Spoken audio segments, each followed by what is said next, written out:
Bismillahirrahmanirrahim. Assalamualaikum warahmatullahi wabarakatuh. Baiklah, di sini kita akan membahas matematika, ekonomi, dan bisnis. Langsung saja ke materi yang pertama, yaitu himpunan. Ada banyak contoh soal himpunan. Namun di sini kita sudah dipermudah dengan diketahuinya himpunan semesta, himpunan A, dan himpunan B. Jadi di sini kita tinggal mencari jawaban yang ditanya. Carilah masing-masing operasi himpunan. A irisan B, A gabungan B, C, A dikurang B atau A selisih dengan B, D, A komplement. Langsung ke jawaban. A irisan B artinya anggota yang sama-sama berada di kedua himpunan. Mari kita lihat. Di sini yang sama-sama berada di kedua himpunan yaitu 4, 12, dan 16. Jadi jawaban A irisan B itu 4, 12, dan 16. Next, A gabungan B. Gabungan merupakan keseluruhan anggota himpunan A dan B. Mari kita gabungkan anggota A dan B secara berurutan. 1, 2, 4, 6, 7, 8, 12, 15, dan 16. Jadi, ini semua merupakan anggota A gabungan B. Selanjutnya, A selisih B. Selisih artinya anggota A yang tidak ada dalam himpunan B. Begitu juga sebaliknya. Jika B dikurang A berarti anggota B yang tidak berada pada himpunan A. Jadi untuk kasus ini kita lihat yang tidak berada pada himpunan B yaitu 2, 6, dan 8. Jadi untuk jawaban A selisih B sama dengan 2, 6, dan 8. Selanjutnya A komplement. A komplement artinya anggota himpunan semesta yang tidak ada dalam himpunan A. Mari kita lihat. Anggota himpunan semesta yang tidak ada dalam A. 1, 7, 15, dan 20. Jadi 1, 7, 15, 19, dan 20 ini merupakan anggota dari A komplement karena tidak ada pada himpunan A. Selanjutnya kita masuk ke materi yang kedua yaitu deret hitung atau deret aritmetika. Di sini contoh soalnya juga sudah mempermudahkan kita. Diketahui A sama dengan 10, B sama dengan 6. A itu apa sih? A itu suku pertama, B itu pembeda. Jadi untuk mencari suku dalam deret hitung kita membutuhkan pembeda dan suku pertama. Ditanya, A suku ke-40, B jumlah suku ke-40. Jadi di sini langsung jawaban. Untuk suku ke N, rumusnya UN sama dengan A ditambah dalam kurung N dikurang 1 dikali B. Langsung kita masukkan angka-angkanya sesuai dengan simbol. U40 sama dengan 10 ditambah dalam kurung 40 dikurang 1 dikali 6. Jadi hasilnya 244. Jadi untuk suku ke-40 adalah 244. Next, untuk jumlah suku ke-40. Untuk rumus jumlah suku ke N, di sini Sn sama dengan N per 2 dalam kurung A ditambah UN. Langsung kita masukkan lagi angka-angka sesuai simbol. Untuk UN kita pakai U ke-40 karena di sini yang ditanya suku ke-40. Jadi 40 per 2 dalam kurung 10 ditambah 244. Hasilnya 5080. Jadi untuk jumlah suku ke-40 adalah 5080. Untuk soal nomor 3 hampir sama dengan soal nomor 2 tadi. Ini merupakan penerapan deret dalam model perkembangan usaha. Jadi di sini soalnya, perusahaan es batu Panca Bakti menghasilkan 3.000 es batu pada bulan pertama produksinya. Dengan penambahan tenaga kerja dan peningkatan produktivitas, perusahaan mampu menambah produksi sebanyak 100 buah setiap bulannya. Jika perkembangan produksinya konstan, hitunglah A. berapa jumlah es batu yang dihasilkan pada bulan ke-6?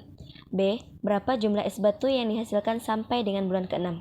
Jadi untuk rumusnya sama dengan soal sebelumnya, tapi di sini ada perbedaan pada simbol. Jadi untuk suku kita bisa menggunakan UN atau SN. Dan juga untuk jumlah suku kita juga bisa menggunakan SN atau JN. Jadi untuk penyelesaian yang ini, A. Suku pertama 3000, B. Pembedanya 100, N-nya 6. Karena di sini kita cari bulan ke-6 jadi N-nya 6. SN sama dengan A ditambah dalam kurung N dikurang 1B. Tinggal kita masukkan angka-angkanya. Jadilah hasilnya S6 sama dengan 3500. Untuk yang B, JN sama dengan N/2 dalam kurung A tambah SN. Untuk SN ini tetap kita gunakan yang ini, yaitu 3500. Jadi untuk hasil yang ini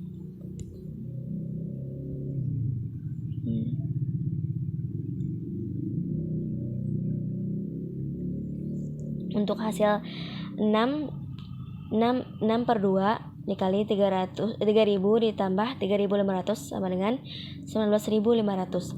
Jadi untuk jumlah es batu yang dihasilkan pada bulan ke-6 3500 dan jumlah es batu yang dihasilkan sampai dengan bulan ke-6 adalah 19500. Oke, next guys. Lanjut ke soal yang keempat. Ini untuk model bunga majemuk. Eko meminjam uang di bank sebanyak 5 juta untuk jangka waktu 3 tahun dengan tingkat bunga 2% per tahun. Berapa jumlah seluruh uang yang harus dikembalikan Eko pada saat pelunasan? Penyelesaiannya diketahui. P yaitu 5 juta, N 3 tahun, I 2%. Jadi untuk ini kita ubah menjadi 0,02. Yang ditanya F3 atau jumlah seluruh uang yang harus dikembalikan. Langsung kita masukkan sesuai rumus. Untuk rumus ini Fn sama dengan P dikali dalam kurung 1 ditambah I per pangkat N. Jadi F3 sama dengan 5 juta dikali 1 ditambah 0,02 pangkat 3. Hasilnya 7.428.456 rupiah.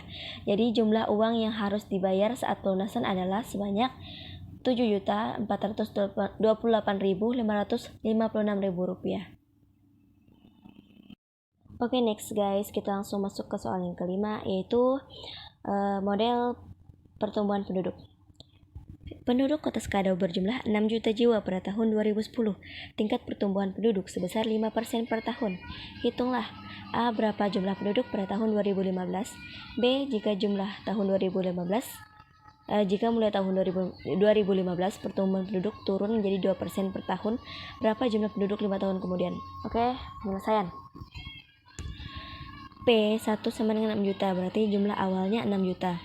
R 5%, berarti persentasenya 5 juta. Kita ubah jadi 0,05. R besarnya sama dengan 1 tambah R sama dengan 1,05. Untuk soal yang pertama, jumlah penduduk pada tahun 2015.